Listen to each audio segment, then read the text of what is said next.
5, 4, 3, 2, 1, 0.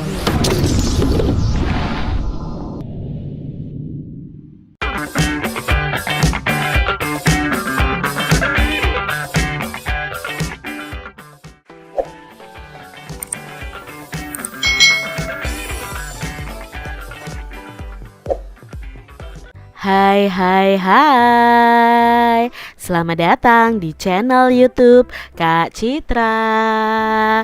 Apa kabar adik-adik semuanya? Kak Citra berharap kalian dalam keadaan yang baik, sehat, dan siap untuk belajar ya. Hari ini kita akan belajar bersama-sama untuk mata pelajaran tematik kelas 5. Kita masih belajar di tema 2, udara bersih bagi kesehatan, subtema 2, pentingnya udara bersih bagi pernapasan, pembelajaran yang keempat.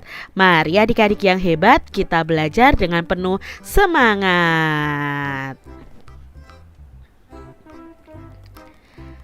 Adik-adik yang hebat, apakah kamu suka membaca cerita pendek atau disingkat cerpen?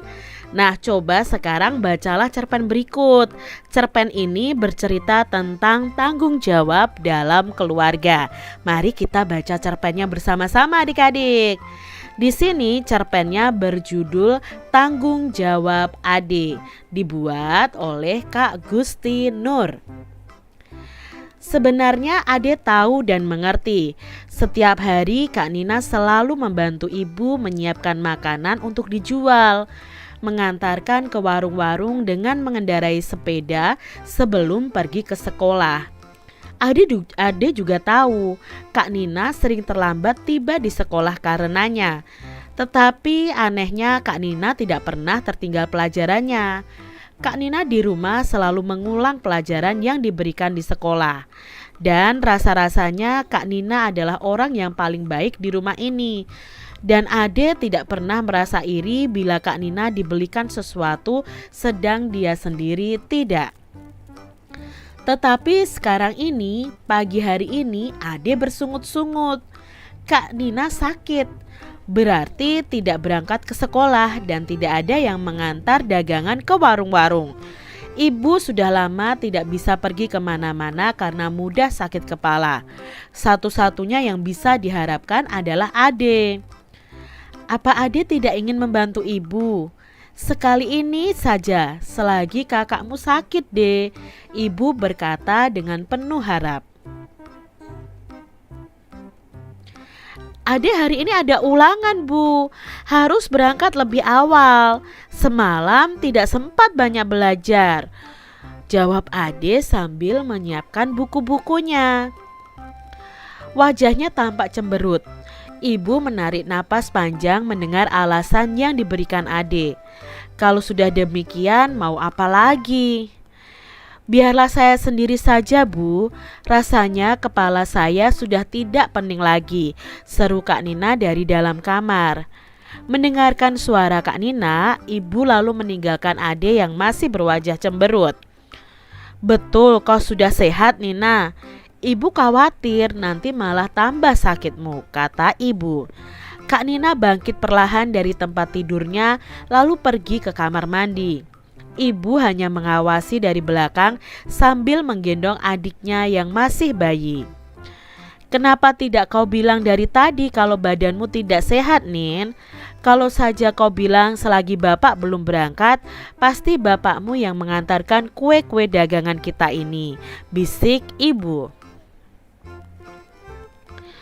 Baru terasa setelah saya mandi tadi bu, mulanya tak terasa apa-apa. Mungkin sebentar juga sembuh bu, jawab Nina sambil terus berpakaian. Ade berangkat tergesa-gesa. Ada ulangan, begitu alasan yang disampaikannya untuk menolak tugas yang biasa dilakukan Kak Nina. Padahal ia tidak langsung menuju ke sekolah, karena di sekolah pada waktu sepagi itu masih sepi. Bahkan mungkin gerbangnya belum dibuka. Dan sebenarnya pula tidak ada ulangan. Ade sengaja menolak tugas itu karena malu. Ia tidak mau teman-temannya melihatnya naik sepeda sambil membawa keranjang kue-kue. Ia tidak mau dikata-katai teman-teman seperti yang dialami Alip yang mengantarkan koran tiap pagi itu. Hari masih pagi benar. Ade tidak tahu akan kemana tujuannya pada pagi itu. Apakah akan mampir ke rumah Tina atau Nino? Lebih baik ke rumah Yuva saja. Biasanya anak itu sudah siap pagi-pagi sekali. Aku bisa meluangkan waktu menunggu siang di rumahnya, pikir Ade. Tiba di rumah Yuva, Ade ternyata harus menunggu lama sekali. Yuva masih berjalan-jalan bersama adiknya yang masih kecil. Mama Yuva sedang menata meja makan untuk sarapan papanya. Kakak Yuva sedang mengepel lantai. Papa Yuva sedang mencuci mobil.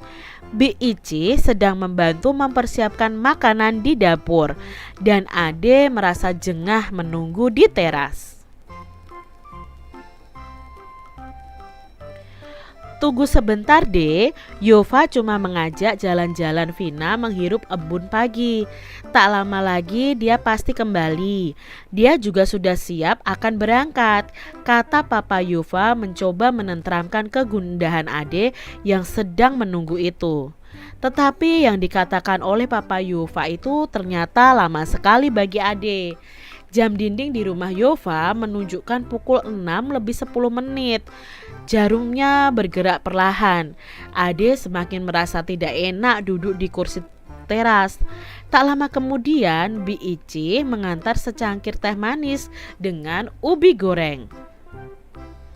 Silahkan diminum Neng Ade, Bi Ici menawarkan.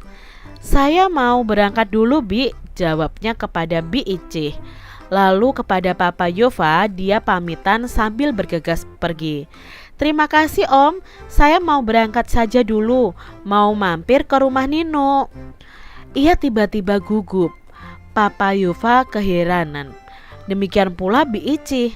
Mereka heran melihat Ade tiba-tiba pergi dan melangkah lebar-lebar meninggalkan rumah itu. Semua orang sibuk, semuanya bekerja, semuanya tanpa kecuali. Kak Nina juga, padahal Kak Nina sedang sakit. Karena tanggung jawabnya sebagai anak tertua dan juga karena rasa sayangnya kepada keluarga, Kak Nina berpayah-payah pergi mengantar kue. Padahal Kak Nina sakit. Bagaimana kalau sakitnya bertambah parah? Bagaimana kalau Kak Nina jatuh dari sepeda karena kepalanya pening? Bagaimana kalau sampai... Ade seperti ingin menangis selama perjalanan menuju ke sekolah. Hatinya begitu gundah. Ia tak jadi ke rumah Nino.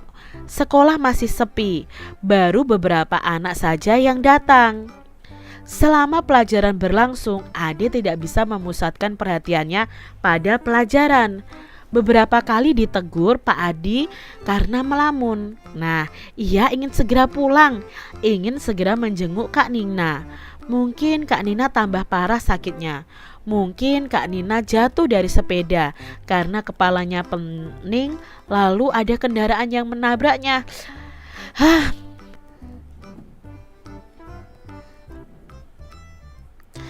Kau sakit Ade? Tiba-tiba terdengar teguran Pak Adi. Ade gelagapan. Rupanya tadi ia melamun selama Pak Adi menerangkan. Pak Adi lalu menghampirinya, meraba keningnya. Ade jadi terharu. Kepalamu hangat, pulang saja ya, nanti bertambah parah, kata Pak Adi. Ade menurut. Ia bergegas meninggalkan sekolah. Ade berjalan dengan setengah berlari agar secepat mungkin bisa tiba di rumah melihat Kak Nina. Dengan tergopoh-gopoh ia memasuki rumah. Ibu sampai keheranan melihat sikapnya. Langsung menuju ke kamar Kak Nina dan Kak Nina terbaring di pembaringannya. Ade seperti ingin menubruk kakaknya yang sedang terbaring itu. Kak Nina jadi terheran-heran dibuatnya. Ada apa deh? Kenapa kamu tiba-tiba begini? Tanya Kak Nina. Maafkan aku Kak, sebenarnya aku tidak ada ulangan. Aku cuma malu mengantarkan kue-kue itu. Ade langsung saja menangis. Suaranya jadi tidak jelas terdengar. Sudahlah, jangan menangis. Yang penting kau sudah menyadari kesalahanmu dan tak akan mengulanginya lagi. Untuk kali ini tak apa-apa, kakak memaafkanmu, Dek. Lembut suara Kak Nina menyejukkan hati Ade, mengobati rasa sesalnya agar tidak berkepanjangan. Dan keesokan harinya Kak Nina masih sakit.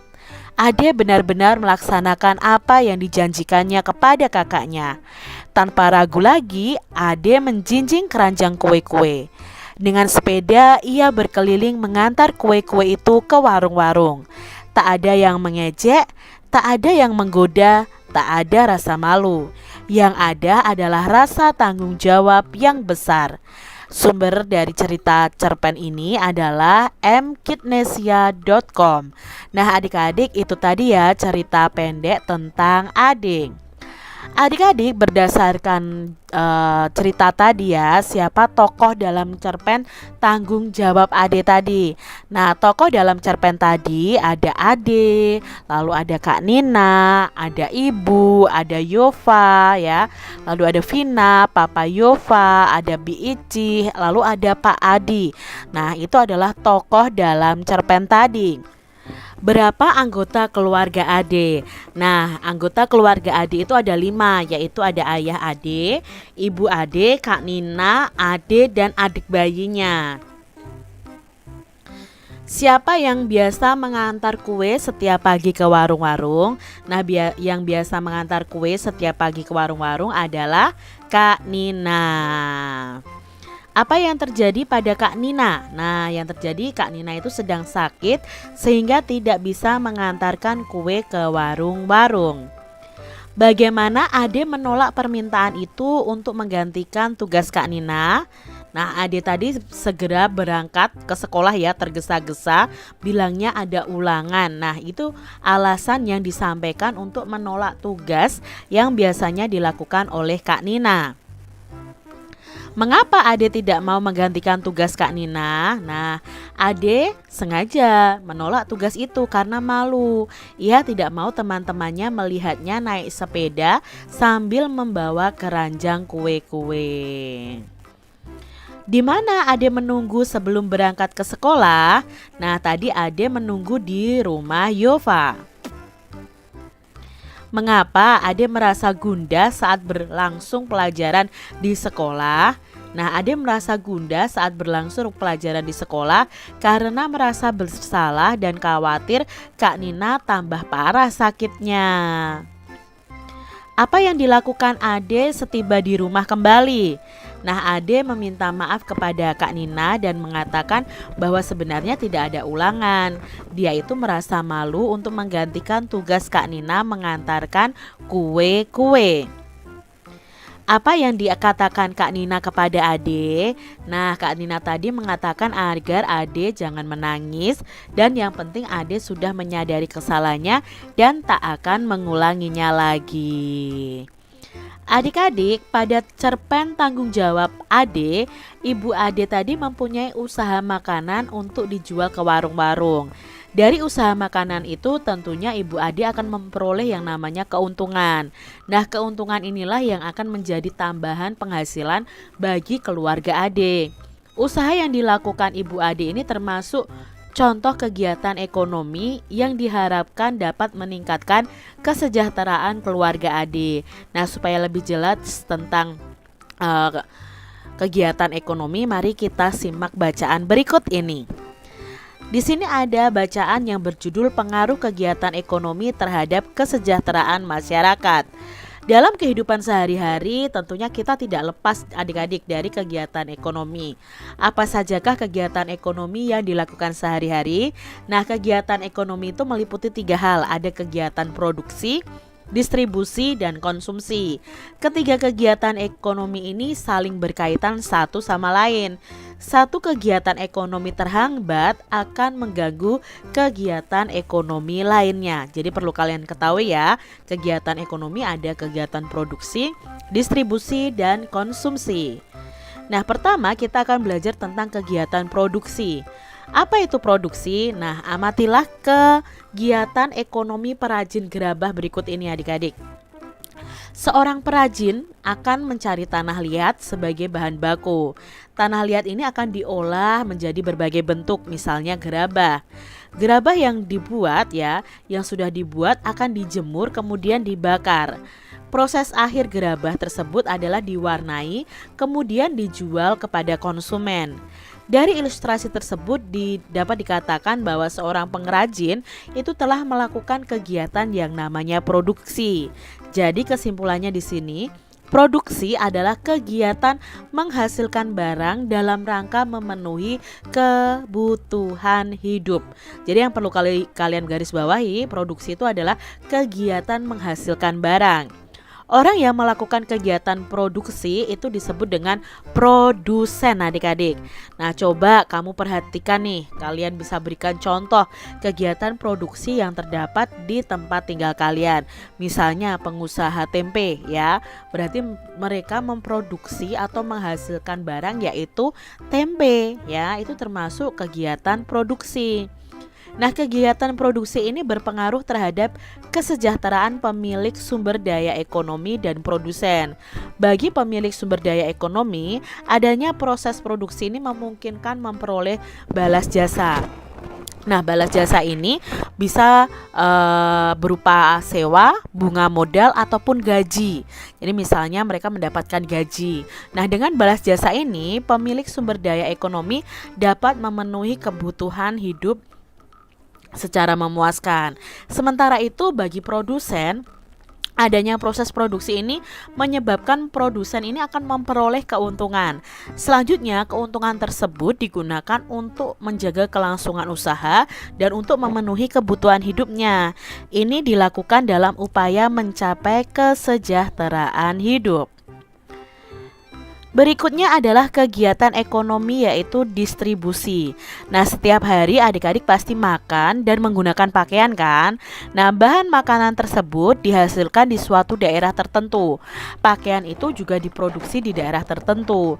Nah, untuk mendatangkan bahan makanan dan pakaian itu diperlukan kegiatan penyaluran. Nah, kegiatan inilah yang disebut dengan distribusi.